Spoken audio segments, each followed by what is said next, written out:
So this is the current DPS version that I'm running in Essence League. Uses a Cosprees for the free poison and an additional curse. And then the different thing about this version is I'm using reduced blast charges on my belt, and I pick it up on the passive tree as well. The passive tree is slightly different. It doesn't pick up the resists over here and here and here. Instead it tries to get a bit more HP, and both builds do get the Alchemist node, because that's pretty worthwhile.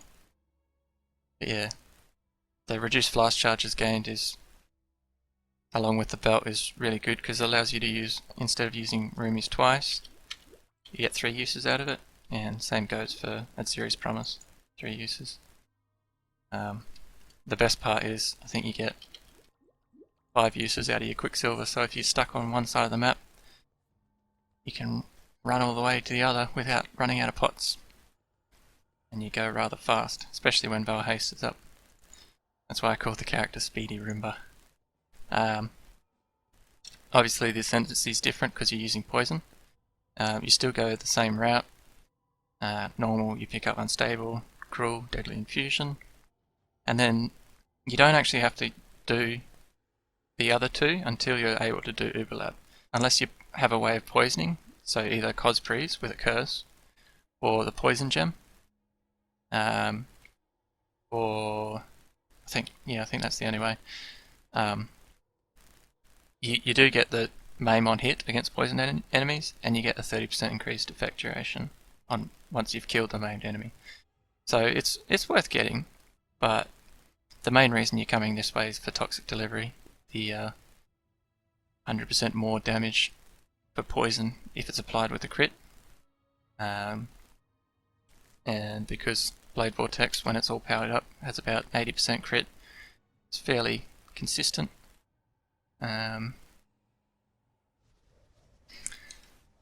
There is the option to apply bleeding with Whirling Blades against targets, and once they're bleeding, they have a 40% chance to be poisoned.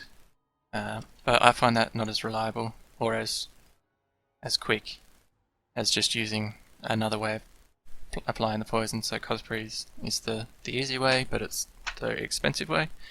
Or the poison gem is the cheap way.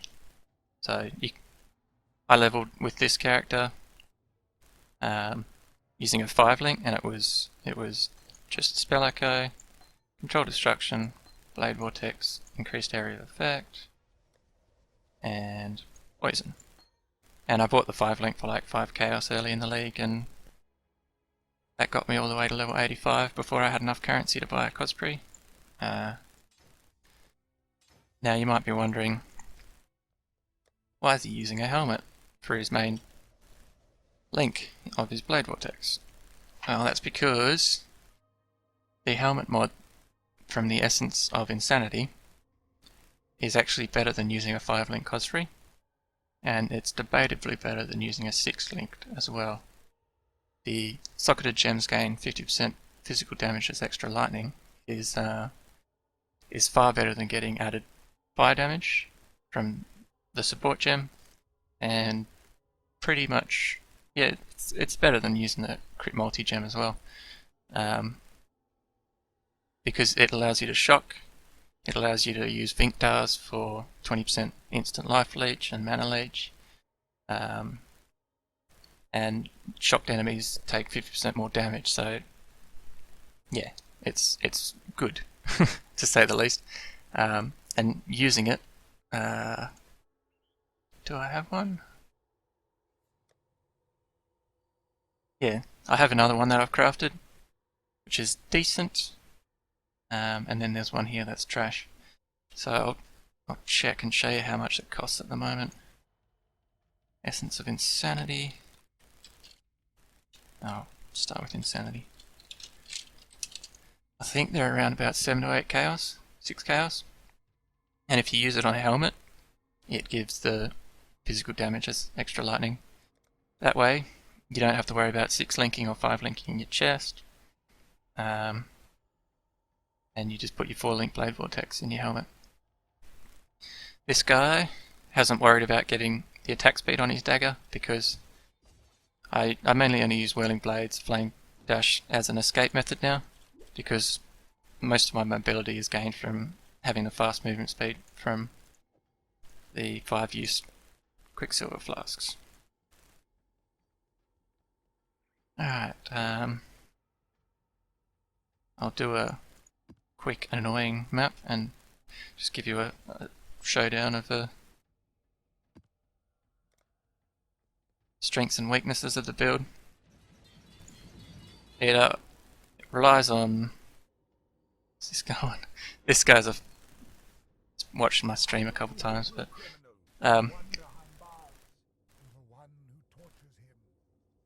it does rely on flasks for a little bit of its defenses.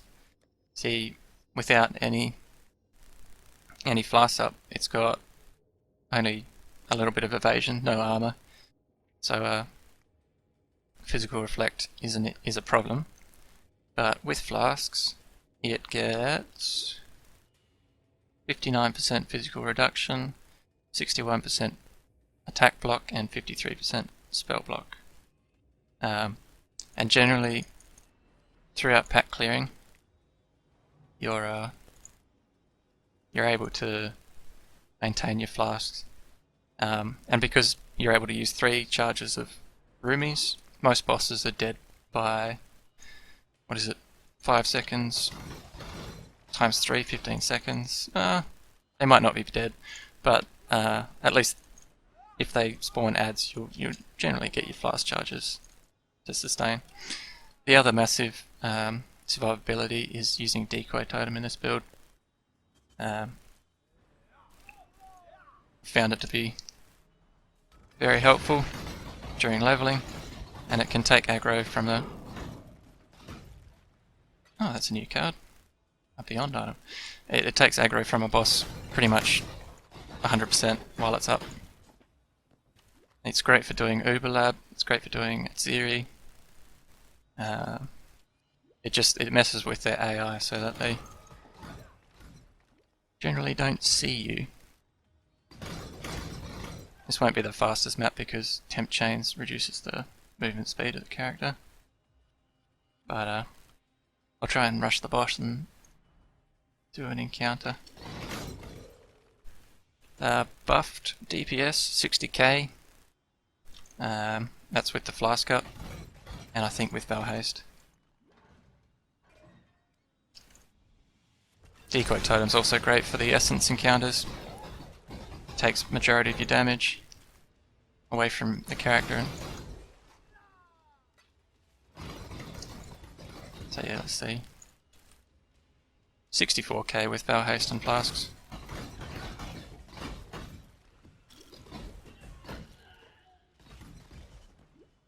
Alright. I'm also using Tempest Shield now instead of increased duration on my cast when damage taken. So cast when damage taken, Immortal Call, Lightning Golem, Tempest Shield. And because I'm using the 4-link helmet for my DPS, my chest has cast when damage taken, Curse on Hit, Blade Vortex, Enfeeble, and then Vortex. Vortex is great as a cast when damage taken because it applies a chilled area of effect, which doesn't rely on a base amount of cold damage to chill bosses. So as long as the boss is able to be chilled, they will be, if they're in the range of it. Not sure how effective it'll be on Shock and Horror, the boss of this area, but we'll see.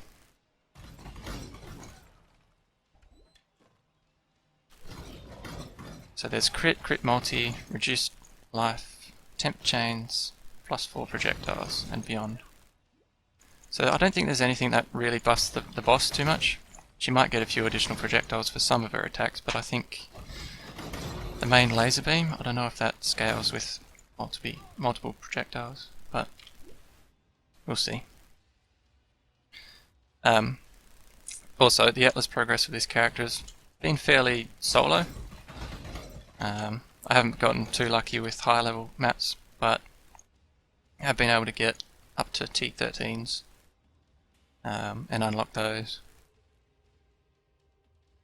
So 78 out of 125 within a week or so. Should probably put the Topaz Flask in, but just going to go and see how this feels instead. The smart thing is to put in Conk Effect just to speed the fight up as well. There should be enough to kill here. Get some Topaz Flask charges.